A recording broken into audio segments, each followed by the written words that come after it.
کنز الامال حدیث پاک کی کتاب ہے، اس میں حضرت اسلم سے روایت موجود ہے، حضرت عمر بن خطاب رضی اللہ تعالیٰ عنہ کا زمانہ، حضرت عمر بن خطاب امیر المومنین عمر فاروق رضی اللہ تعالیٰ عنہ دوسرے خلیفہ اللہ کے رسول صلی اللہ علیہ وسلم کے، ان کا زمانہ، اور آپ اپنے دور خلافت میں بڑے بڑے کام کیے، مستقل آپ پر تاریخیں لکھی گئی ہیں۔ ایک واقعہ جو ہمارے لیے سبق آموز بھی ہے اور ہمیں راستہ دکھانے والا بھی ہے، وہ آپ کے سامنے عرض کرتے ہوئے اپنی گفتگو سمیٹ رہا ہوں۔ تو حضرت عمر بن خطاب کے دور میں ہوا یہ کہ رات میں آپ اکثر پہرا دیتے تھے، گلیوں میں کوچوں میں نکل جاتے تھے، لوگوں کے احوال معلوم کرتے تھے۔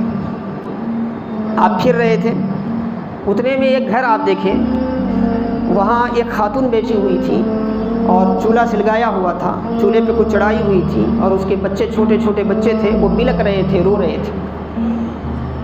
حضرت عمر بن خطاب رضی اللہ تعالیٰ عنہ کے پاس گئے، جا کے پوچھے اس خاتون سے کہ کیا معاملہ ہے؟ بولے میرے بچے بھوکے ہیں اور گھر میں کھانے کے لیے کچھ بھی نہیں ہے۔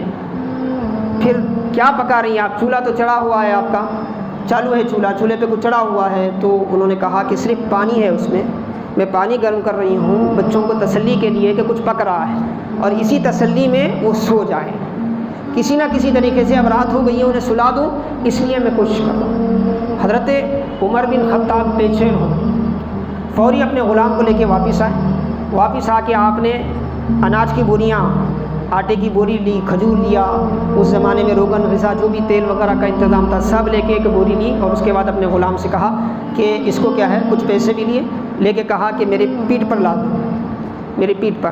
تو غلام نے کہا کہ آقا میں اٹھا دیتا ہوں، میں خادم ہوں آپ کا، میں اٹھا دیتا ہوں۔ تو آپ نے فرمایا کہ کل قیامت کے دن تجھ سے سوال نہیں ہوگا، مجھ سے سوال ہوگا، کل قیامت کے دن تجھ سے سوال نہیں ہوگا، مجھ سے پوچھا جائے گا، اٹھا۔ تو خاموش اٹھا کے رکھ دیا۔ ایک تو حضرت عمر فاروق کا رعب، اٹھا کے رکھ دیا۔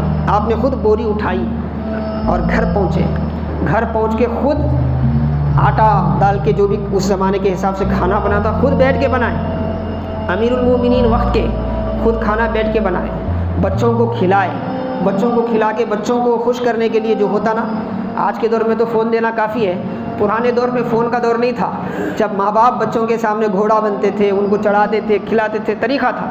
تو آپ ان کے سامنے دو زانو بیٹھ گئے، بچوں کو ہنساتے رہے، کھلاتے رہے، کھلاتے کھلاتے ہنساتے ہنساتے مسکراتے، بچے ہنسنا کھیلنا شروع کر دیے۔ تو اس کے بعد آپ اجازت لے کے واپس آ گئے۔